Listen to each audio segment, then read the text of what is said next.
The Last Jedi. Is it a retelling of The Last Temptation of Christ, the Martin Scorsese movie? According to one new article, there are very strong comparisons, and even goes as far as comparing Luke Skywalker to the portrayal of Jesus in that movie. So we're going to break it down coming up.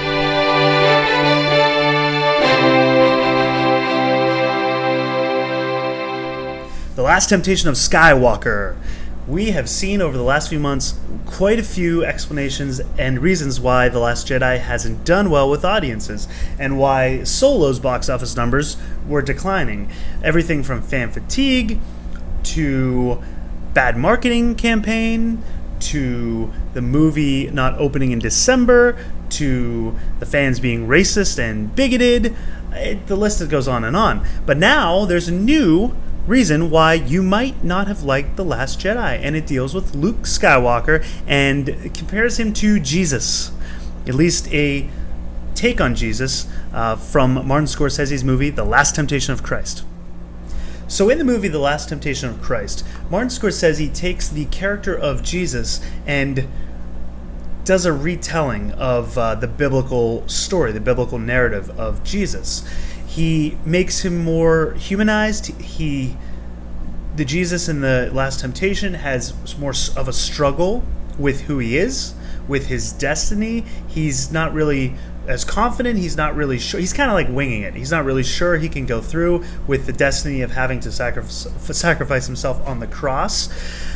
So from the biblical perspective, that distorts it distorts the character. Now, a lot of people found that to be blasphemy because you're taking something that's based off of a religion that, a large percentage of the 30-some% of the population claiming to be Christian, that they hold as sacred.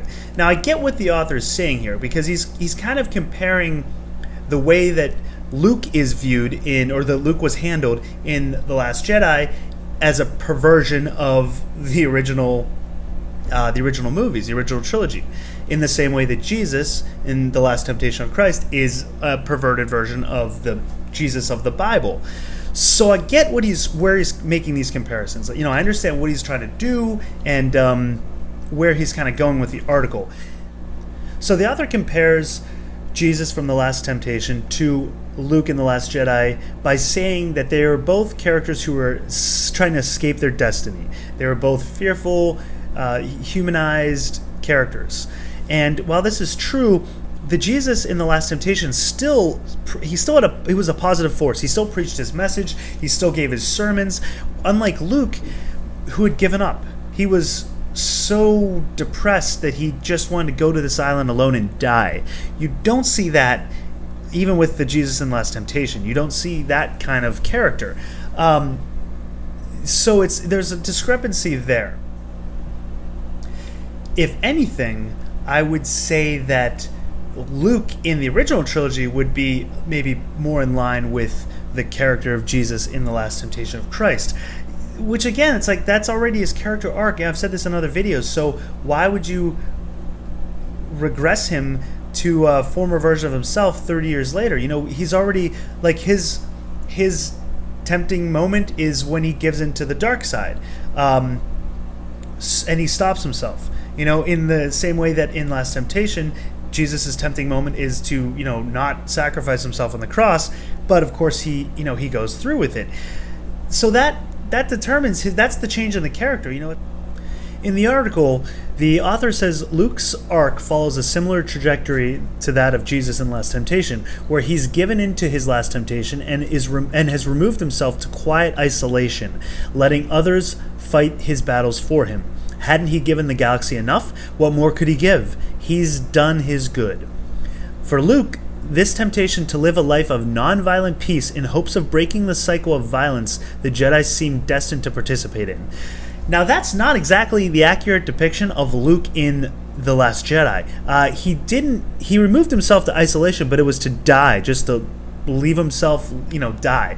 Now that also goes against the Force Awakens version, where he goes to that island to, find information on the First Jedi Temple. So of course, there's a discrepancy in those two movies alone. But he goes to die. He doesn't go to live a peaceful existence, nonviolent peace, where he's just meditating and happy and just removed from everything and living a quiet life. It's like he's depressed. He's given up. He just wants to go there and die off and, leave everything behind. It's not so. The last temptation of Luke that the author depicts is not exactly the character of Luke, even in the Last Jedi. So there's more problems there. But I think more or less the reason that this article exists is because of the blasphemous reaction, as he says here, from fans to The Last Jedi, as well as from Christians to The Last Temptation of Christ. Now, where I understand, again, what he's getting at, people hold the original trilogy as sacred in the way that the Christians hold the Bible as sacred. And it makes up, Star Wars makes up a part of, if you love these movies, it makes up a part of who you are. So I get what he's saying there. I mean, Star Wars makes up a lot of who I am. I grew up with these movies. I love these movies. I love the characters. I love the whole world, the culture. It does make up. It's in my blood. I get it. So much so that even the line I give at the end of these videos, the lock the doors and hope you don't have blasters. While yes, that's from A New Hope.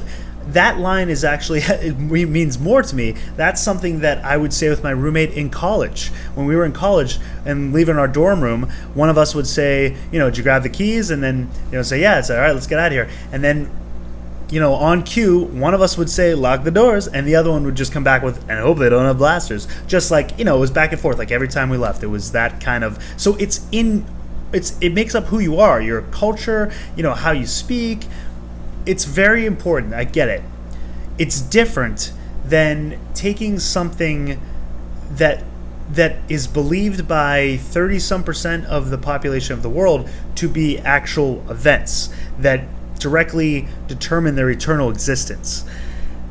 When you take something like that and and make a perversion of it, I mean it's hard to compare taking something and perverting it out of that was based on a movie and not real, and then comparing that to something that was perverted that was based off of real events that 30-some% of the population believe. I mean, there's 20-some% of Islam in the world, and they also believe at least Jesus was a historical figure, not the Son of God, but a historical figure. So you're talking about half the percent of the population believes that Jesus existed.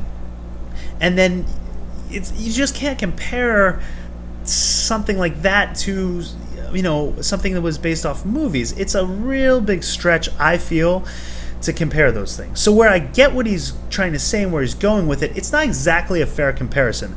Even if you do want to go with that comparison, though, who were the people that would have been most upset with The Last Temptation of Christ?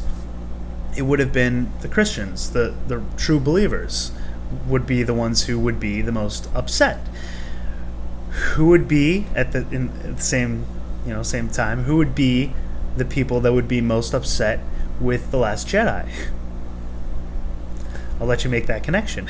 So I mean, even trying to reason this reaction, this blasphemous reaction, it still kind of goes to show that it's the true fans that would be upset the most.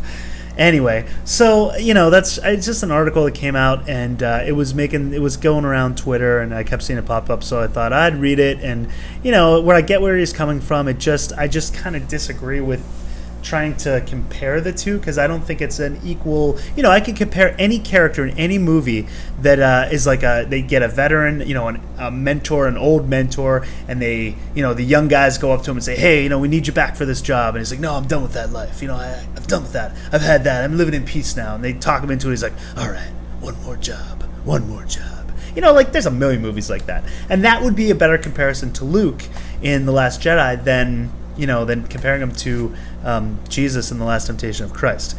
But anyway, let me know what you guys think of this article and the whole controversy over the character of Luke, and do you see the similarities? I mean, I do, but again, I just think it's too hard to like compare these two. Let me know what you guys think in the comments down below, and if you liked the video, give it a thumbs up and subscribe to see more content. And until next time, as I said, lock the doors and hope they don't have blasters.